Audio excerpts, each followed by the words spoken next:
Today I want to go over with you the cross stance, Kkoa Seogi. And if you want to know a little bit more about these Taekwondo stances, I've put some links below in the description, so go check them out.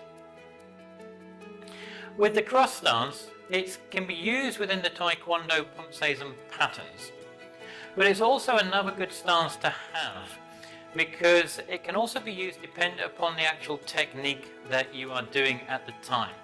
Because the stance itself is used when you either step into the stance or you're jumping into the stance itself.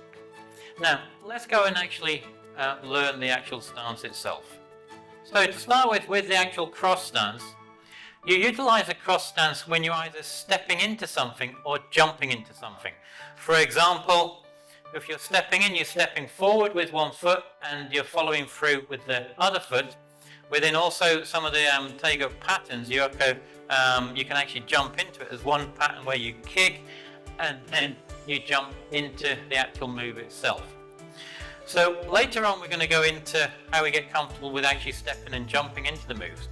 To start with, we just want to go over the basics of the actual move itself, where everything fits within the actual move. So how do we do that? Well, the easiest way to do it is we want to start by just getting into the ready stance. From here then, we're going to learn it on the right leg first. So all I want to do is step forward with my right foot, just facing forward. From here then, what I want to do, I want to then bring my left foot back behind my right foot. Now, this is where then we've got to tweak the actual stance itself. So, with the front foot, with the actual weight, basically about 90% of the weight is on my front leg and about 10% of the weight is on my actual back leg. With the front leg, as you see, it's flat on the floor facing forwards. Now, you can also have this whereby when you're stepping into the actual technique itself, and sometimes depending upon the move you're going to be doing after that will vary the angle of the foot that you actually have stepped onto. But when you're learning it, we just learn it at the moment where the front foot is actually facing forward and the front knee is bent. Now the back leg, with the back leg, what we want to make sure, I don't know if you can see this, is with the back leg, when I step through, the shin of my back leg is touching the calf of my front leg. So they're actually touching here. So if you can actually see, the shin here is touching the calf on the front leg, like so. Now, with the standing back leg, I'm on the ball of my foot on the actual back leg, and my ankle is actually off the floor. And as you see, both of my knees are bent. And the knees are bent and they're kept in close, tight together because my shin is touching the calf on my actual feet. From here, I want to make sure that the back is upright and straight. We're tensing the stomach, the abdomen here, concentrating all the strength here.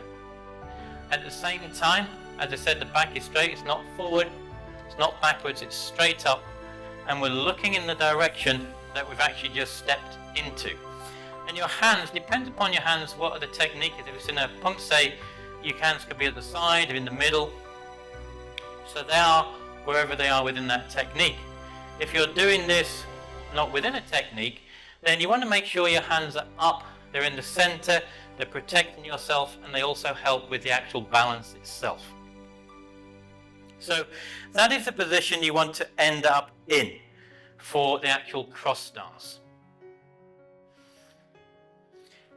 And as I said, whether you're doing the cross stance with the right foot forward or the left foot forward, they're exactly the actual elements of the stance are exactly the same on either side. So to start with, as I said, you want to get comfortable with just stepping forward with either the right or the left foot. You step forward to the right and then bring the left foot behind into all those parts which we just spoke about. Or the same again, you're stepping with the left leg forward, then you bring the right leg behind and get into the actual elements of the actual stance itself. So that's the first part, is getting into the basics of the actual stance. Now the next part you want to then do is get into the habit of actually the stepping or the jumping into the actual stance itself. So with the actual stepping, all you're going to be doing is, same again, ready stance. All we want to do is just hands up. We want to step forward with the right leg and then step up with the left leg into that stance. From there, then when you've stepped, then just check everything to make sure everything is correct within the actual stance itself. So as we see, my front foot is forward, my knees are bent, my shin of my back leg, my left leg, is touching the calf of my right leg.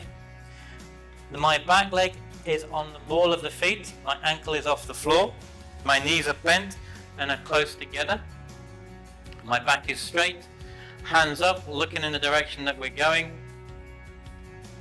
So that's what you want to check. You want to get into the habit of doing that many times until you're comfortable with it. So all you're doing, as I said, you start in the ready position, you step with the right and follow through with the left.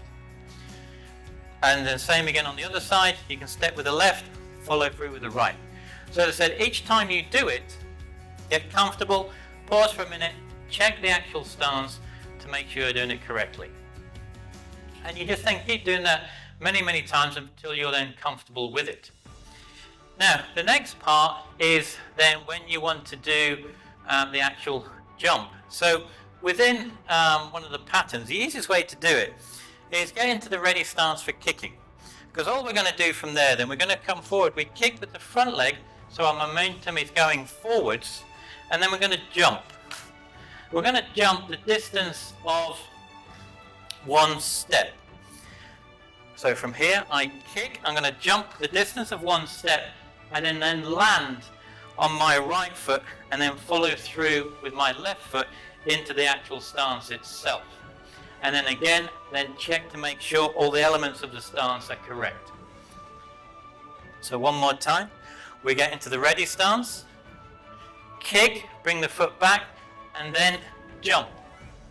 And you're jumping and landing on something. Now, my grandmaster many years ago said, remember this, is what you want to remember when you're actually jumping and landing. You want to be jumping and landing on something. So the easiest way to remember it is pretend your opponent is in front of you and want to land on their actual feet. So from here, I kick and I step and land on their actual foot. So I'm actually focusing on their feet and I'm going to step and land on it. So from here, I've kicked, I step and land on it.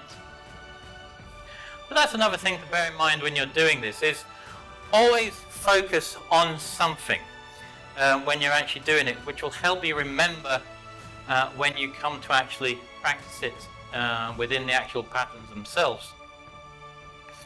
So there you are.